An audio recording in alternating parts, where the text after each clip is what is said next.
So, Trent, we're going to go to you. What was the poll offering? No surprise. What do you guys think? Broomfield. 8%.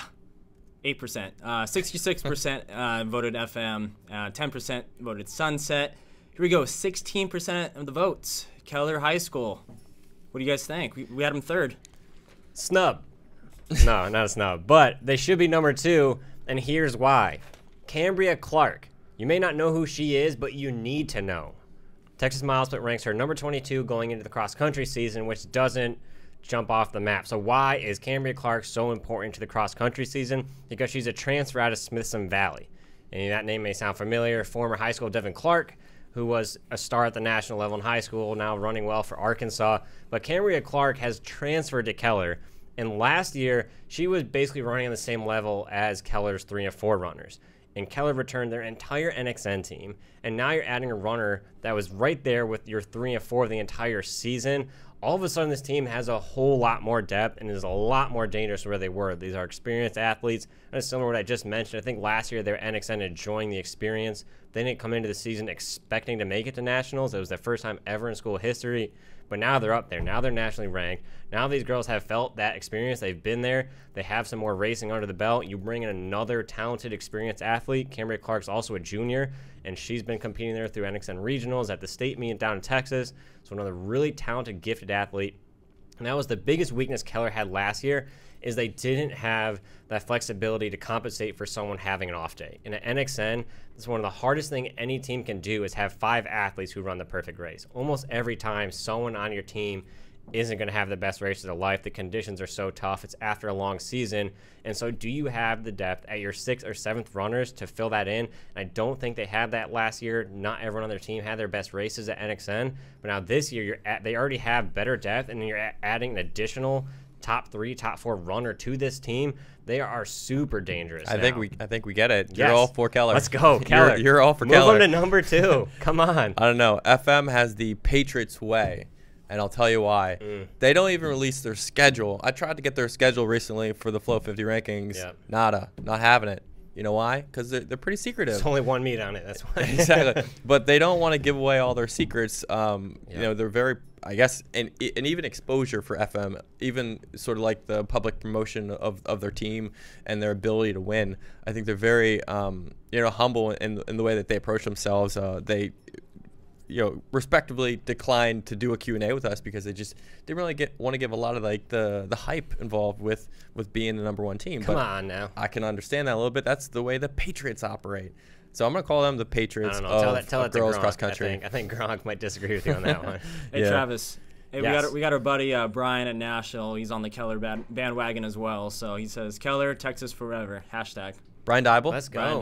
Brian Dybel, our national buddy. Yeah. Yeah. Where you at, Brian? You should be in the show right now.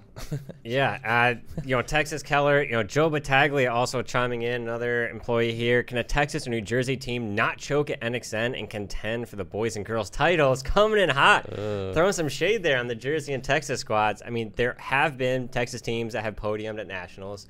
That's been a thing. Jersey, you know, I think for Christian Brothers Academy, I think they're top 25. They're yeah, Jersey, right? CBA needs a good NXN up here. Yeah, They need a year where they bounce back. And I think where you look at expectations, Texas teams aren't typically ranked super high going into nationals. Woodlands has been in the past couple of years. You've had some other teams like Southlake who've also been up there, but some of those Jersey programs, Northeast programs have been ranked higher more consistently and not performed. So I'm on board, Joe. We got to see people execute, but I'm on board with Keller. This is a team that has, you know, a lot of Texas programs can't quite adapt to the NXN environment. They've raced through some of the worst conditions you can ever imagine at state last year, at the regional. Now they've got the NXN experience down. They got a big-time transfer in. Keller is going all the way. They're going to be a podium team at NXN. You heard it here first. Speaking of NXN South, which is held in the Woodlands, we talked to Juris Green, the head coach there, and he said that course will be runnable for Nike South, and then in November NXN South, despite, you know, the hurricane. But that's great signs out of like him, obviously, in that area, being able to recover quickly from that storm. I'd like to toss in another snub in the Flow 50 rankings. The Wayzata girls did not get ranked this year. Huge miss. They raced at the same meet that Grace Ping competed in, and their team is incredible. If you look at the speed ratings, this squad is a team that's going to nationals. They have incredible depth.